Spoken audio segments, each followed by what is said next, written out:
तो बात आज सुबह 5:30 की है। करीब 90% दिल्ली एनसीआर का इलाका सोया हुआ था, लोग सोए हुए थे, लेकिन एक साथ पूरे दिल्ली एनसीआर की नींद टूट गई। सोसाइटीज, कॉलोनीज, मोहल्ले, हर तरफ अफरा तफरी मच गई। कई लोग तो चिल्लाने लगे और इधर उधर भागने लगे। दरअसल देश के दिल्ली समेत एनसीआर के इलाकों में भूकंप के तेज झटके महसूस किए गए। मैं कह रहा हूं आपको, तेज झटके, और ऐसे झटके थे जो शायद लोग कभी ना भूल पाए कई सालों तक। झटके इतने तेज थे कि घर के बेड से लेकर दीवारों तक हर कुछ थर्राने लगा। सबसे हैरानी की बात यह है कि जिस तीव्रता से भूकंप आया वो तो बहुत कम था, बहुत आम था, लेकिन झटके इतने तेज क्यों महसूस किए गए? क्या आपको इसके बारे में जानकारी है? अगर नहीं है तो इस बुलेटिन में हम आपको इस भूकंप के बारे में एक एक जानकारी देंगे।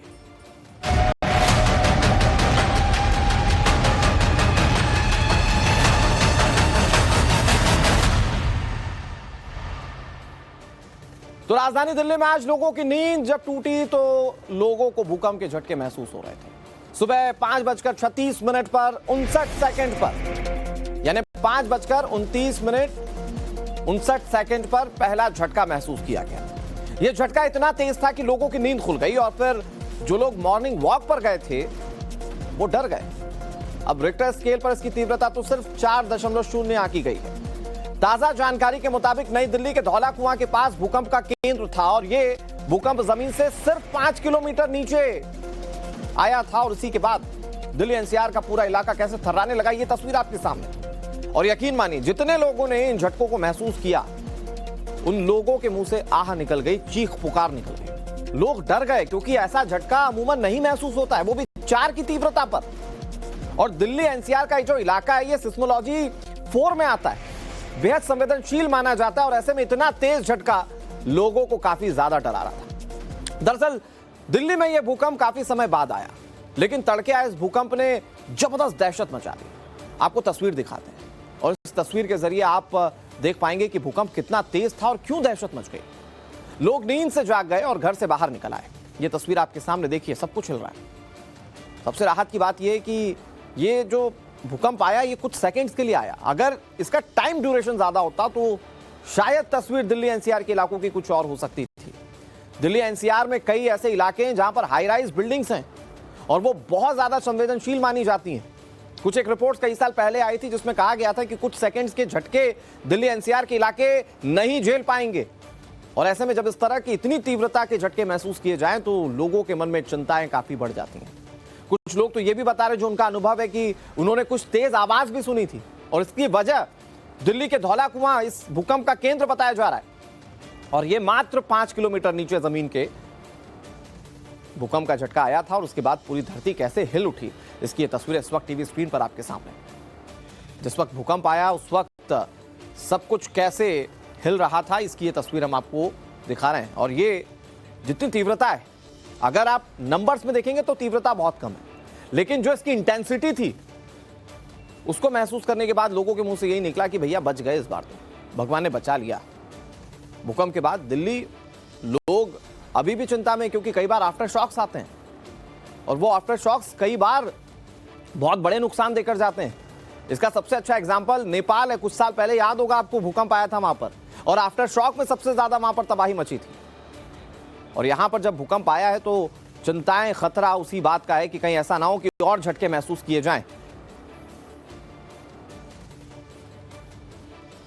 और दिल्ली एनसीआर में सुबह सुबह जब जोरदार भूकंप आया तो भूकंप इतना तेज था कि बेड से लेकर खिड़की तक सब कुछ हिलने लग गया। बहुत सालों बाद दिल्ली एनसीआर में इतना तेज भूकंप का झटका महसूस किया गया। बड़ी बात यह कि कई सेकंड्स तक भूकंप की वजह से धरती कांपती रही। गहरी नींद में सोए लोग डर गए, घर से बाहर उठकर भागने लगे। अब इसके बारे में आपको डिटेल में जानकारी देते हैं। जो जानकारी मिल रही है वो ये कि भूकंप 5:37 पर आया था। हालांकि रिक्टर स्केल पर इसकी तीव्रता 4.0 ही मापी गई। बावजूद इसके झटके बहुत तेज थे। इसकी असल वजह यह है कि इसका केंद्र दिल्ली एनसीआर था, दिल्ली एनसीआर इसका केंद्र था। दिल्ली का धौला कुआं इसका केंद्र बताया जा रहा है। 4 की तीव्रता से भूकंप के झटकों ने इतनी बुरी तरह से डरा दिया क्योंकि ये जो भूकंप का केंद्र था वो तो बहुत पास था। इससे पहले अफगानिस्तान का हिंदू कुश होता था या नेपाल होता था और भारत में जब झटके महसूस किए जाते थे तो वो बहुत ज्यादा नहीं लगता था जब 5 की तीव्रता का भी भूकंप आ जाता था। लेकिन यहाँ केंद्र जब इतना करीब था तो इस तरह से झटके महसूस हुए मानो सब कुछ तबाह हो जाएगा। अब इससे कितना नुकसान हुआ वो भी जान लीजिए। जानकारी के मुताबिक अभी तक कोई खबर नहीं है कि नुकसान हुआ। ये सिर्फ दिमागी तौर पर लोगों को भूकंप का झटका हिलाकर चला गया, क्योंकि जिस वक्त ये भूकंप आया था उस वक्त बहुत तेज झटके महसूस किए गए। ये जो आप देख रहे हैं ये सबसे राहत की बात है कि कोई नुकसान नहीं हुआ, लेकिन भूकंप का केंद्र दिल्ली का धौला कुआं था और इसीलिए झटका बहुत तेजी से महसूस हुआ। हमारी सहयोगी शिवानी मिश्रा ग्राउंड जीरो पर पहुंची, उन्होंने लोगों से बातचीत की। लोगों ने अपने अनुभव बताए कि जब उन्होंने भूकंप का झटका महसूस किया तो क्या सोचा, जरा लोगों को सुनिए। सुबह तड़के 5:30 बजे के करीब भूकंप के गहरे झटके महसूस किए गए। ये झटके इतने ज्यादा बड़े थे कि लोगों के टेबल, मेज, खिड़की, बेड हिलने लगे। फिलहाल हम धौला कुआं में मौजूद हैं, जो कि एक एपिसेंटर बताया जा रहा है। तस्वीरों के जरिए मैं आपको दिखा दूं कि यही वो मुख्य इलाका बताया जा रहा है जहां पर केंद्र बिंदु इस पूरे घटनाक्रम का था, इस पूरे भूकंप का था। फिलहाल आप मेरे बगल की तस्वीर देखेंगे एक पेट्रोल पंप की, जहां पर लोग मौजूद थे। ये पहला पॉइंट है जहां पर लोग मौजूद थे जिन्होंने भूकंप के झटके महसूस किए। जब सुबह पेट्रोल फिलिंग का काम चल रहा था, कई गाड़ियां यहां पर हिलने लगी थी और जो लोग काम कर रहे थे अंदर, उसके भी टेबल, मेज, कंप्यूटर ये सभी हिलने लगे थे। मेरे साथ पेट्रोल पंप के वो कर्मचारी मौजूद हैं जिन्होंने सवेरे इस एपिसेंटर पर इस भूकंप को महसूस किया। मैं बातचीत करूंगी। सर, 5:30 बजे की घटना है, एग्जैक्टली आप लोगों ने क्या महसूस किया, क्या हुआ? जैसे 5:30 बजे के लगभग हम अपने काम में व्यस्त थे और एकदम कुछ हलचल की आवाज आई और झटके महसूस करे। हमें कुछ ऐसा लगा कि शायद भूकंप आया है। अच्छा। और फिर हमने बाहर लोगों को बताया और ठीक है। क्या देखा आप लोगों ने? मतलब ऑफिस में बैठे थे हम, तो ऑफिस के अंदर देखा था मतलब पंखा भी हिल रहा था और पूरे वो छत से भी जैसे हिल रही थी उससे। अच्छा। उसमें तो अचानक से पता लगा तो फिर टोटली सारे बाहर आ गए थे। ठीक है, आप यहाँ पर थे, आपने क्या देखा सर? पूरा तेल फ्यूल कर रहा था मैं, फ्यूल करते समय पूरा हिलने लगा वो। अच्छा। गाड़ी हिलने लगी। गाड़ी हिलने लगी? मतलब डर लगा थोड़ा कि भागे वागे कुछ? नहीं, भागे नहीं, लेकिन डर नहीं लगा, महसूस हुआ। महसूस हुआ जी, महसूस हो रहा था। महसूस आपने क्या देखा सर? मैम, हमने भी यही देखा। हम अंदर हिसाब बना रहे थे अपना, तो एकदम हमने देखा कि एकदम गड़गड़ाहट सी होने लगी। हाँ। और ये बिल्डिंग से भी ये सारा हिलने लगा। अच्छा। तो हमें पता लग गया कि भूकंप ही आया है। अंदाजा कैसे लगा वैसे? बैठे हुए तो ऑटोमेटिकली पता ही लग गया। अच्छा। जब सारे हिलने लगा। बाहर नहीं आए? बाहर तो नहीं थे, बाहर हमने बोल दिया था वैसे। अच्छा अच्छा। आप यहाँ पर थे तो आपने क्या देखा यहाँ पे? आप कहाँ पर थे उस समय? मैम, टेस्टिंग कर रहा था तो बाल्टी में फ्यूल निकाल के। ये चंद लोगों के रिएक्शन आपने सुने, लेकिन ज्यादातर लोग यही कह रहे थे जिन्होंने भी झटके महसूस किए कि अब तो शायद ही कुछ बचे। लोगों के जहन में ये भी आने लग गया। लेकिन अब आपको ये समझाते हैं कि धरती क्यों कांपती है, भूकंप क्यों आता है। दरअसल भूकंप कई तरह से आता है और उसे फॉल्ट लाइन कहा जाता है। ये 3 तरह के होते हैं। पहला तरीका समझिए, नंबर 1 का तरीका रिवर्स फॉल्ट। इसमें भूकंप के दौरान जमीन का हिस्सा, जो ऊपरी हिस्सा होता है, वो ऊपर की तरफ उठने लग जाता है, तो ये रिवर्स फॉल्ट कहा जाता है और उसमें भूकंप के दौरान जमीन का एक हिस्सा ऊपर की तरफ उठता है। नंबर 2 की बात करते हैं, नॉर्मल फॉल्ट। इस फॉल्ट में जमीन का एक हिस्सा नीचे की तरफ आ जाता है और इस तरह के भूकंप के झटके बहुत खतरनाक होते हैं। और नंबर 3 की बात करते हैं, स्ट्राइक स्लिप फॉल्ट। देखिए, ये टेक्टोनिक्स प्लेट में घर्षण के वजह से जमीन का एक हिस्सा आगे या पीछे खिसकता है। ज्यादातर इसी टेक्टोनिक प्लेट्स की वजह से भूकंप आते हैं, ये वैज्ञानिक मानते हैं। और इस तरह से ये जो भूकंप के झटके हैं, ये लोगों को कई बार तो बहुत सारे नुकसान भी देकर गए हैं। इधर लोग और क्या कह रहे हैं, लोगों के रिएक्शंस आपको सुनाते हैं।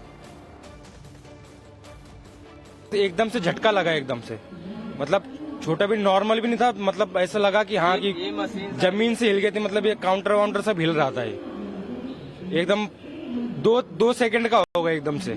ये हमारे सामने कस्टमर भी खड़े थे, वो भी लेडीज वगैरह, वो भी चिल्लाने लगी थी। बहुत तेज भूकंप आया था। ये लग रहा था कि नीचे जो मेट्रो चलती, शायद मेट्रो आपस में टकरा गई। मेरे तो पैर कपने लगे थे, ये सब कपने लगा था, काउंटर भी हिलने लगा था। बहुत तेज था भूकंप।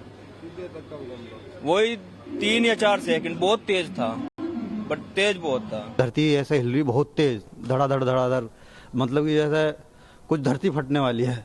बहुत तगड़ा झटका था। इससे पहले इतना तगड़ा झटका महसूस किया गया कभी आपने? ऐसा कभी नहीं हुआ। तो राजधानी दिल्ली के लोगों को आपने सुना, लेकिन दिल्ली के अलावा बिहार के सिवान और सिक्किम में भी भूकंप के हल्के झटके महसूस किए गए हैं। हालांकि ये सभी भूकंप के झटके कम तीव्रता वाले थे। सिक्किम में 4.4 तीव्रता, तो सीवान में रिक्टर स्केल पर 4 तीव्रता का भूकंप महसूस किया गया। इधर बांग्लादेश में भूकंप की रिक्टर स्केल पर तीव्रता 3.5 मापी गई है। अगर आमतौर पर देखें तो 3-4 ये जो भूकंप के झटके रिक्टर स्केल पर होते हैं तीव्रता वाले, ये बहुत ज्यादा नहीं माने जाते, लेकिन जब केंद्र बहुत नजदीक हो तो वैसे झटके महसूस होते हैं जो आज दिल्ली एनसीआर के लोगों ने महसूस किए। हालांकि बिहार और सिक्किम में भी ये झटके महसूस किए गए। बिहार के सिवान में झटका महसूस किया गया। बताया जा रहा है कि वहां पर भी 4 तीव्रता का भूकंप आया था। इसके अलावा सिक्किम में भी भूकंप के झटके महसूस किए गए और फिर पड़ोसी मुल्क बांग्लादेश में भी 3.3 तीव्रता के भूकंप के झटके महसूस किए गए।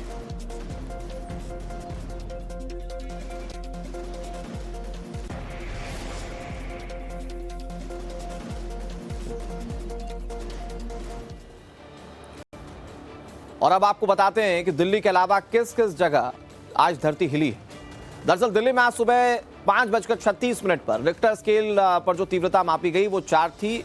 इतने तीव्रता वाला भूकंप का झटका जो था वो महसूस किया गया। इसके अलावा बात सिक्किम की करते हैं, यहां पर भी भूकंप के झटके महसूस किए गए। सिक्किम के सोरेंग में भूकंप आया, ये 6:57 पर भूकंप आया था और यहां पर भी लोग खौफजदा हो गए। यहां पर जो भूकंप की तीव्रता थी वो 4.4 मापी गई है।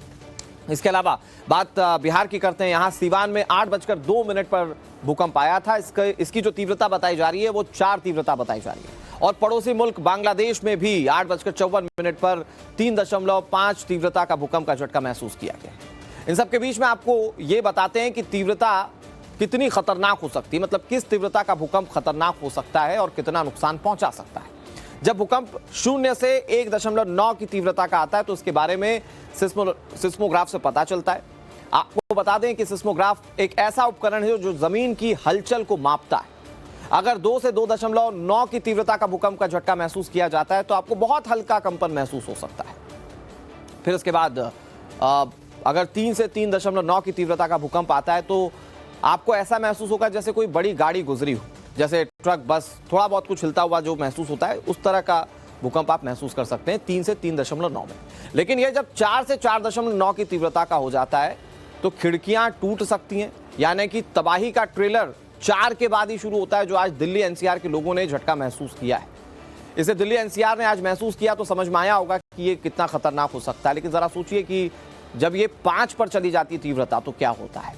5 से 5.9 की तीव्रता से अगर भूकंप आता है तो घर में रखा भारी भरकम फर्नीचर हिल सकता है, मतलब भारी भरकम चीजें हिल सकती हैं, आप सकते में पड़ सकते हैं। अगर ये रिक्टर स्केल पर तीव्रता बढ़ी, 6 से 6.9 की तीव्रता से भूकंप आया तो इमारतों की नींव तक दरक सकती है, यानी कि कमजोर इमारतें हो सकती हैं। और दिल्ली एनसीआर में तो बड़ी बड़ी बिल्डिंग्स हैं, उनका क्या होगा हर्ष, जरा सोचिए। 6 से 6.9 पर भूकंप की तीव्रता अगर 7 से 7.9 की होती है तो इमारतें गिरने की आशंकाएं बढ़ जाती हैं, बहुत खतरा बढ़ जाता है कि हो सकता है कि बड़ी बड़ी बिल्डिंग्स गिर जाए, तबाही का एक बड़ी पिक्चर सामने आ सकती है। अगर तीव्रता 8 से 8.9 की रही तो पुल तक गिर सकते हैं, वो भारी भरकम पुल जिसमें अच्छे खासे पैसे खर्च किए जाते हैं। और फिर अगर 9 से ज्यादा की तीव्रता रही तो फिर मानिए कि सब कुछ खत्म। तो ये सिस्मोलॉजी डेटा के हिसाब से ये आकलन किया जाता है कि अगर भूकंप की तीव्रता रिक्टर स्केल पर 0 से लेकर 9 तक रही तो क्या हश्र हो सकता है। ऐसे में जरूरत है कि जब भूकंप आए तो लोग सावधानी बरतें और अपनी सुरक्षा का ध्यान रखें। खबरों में आगे बढ़ें उससे पहले नजर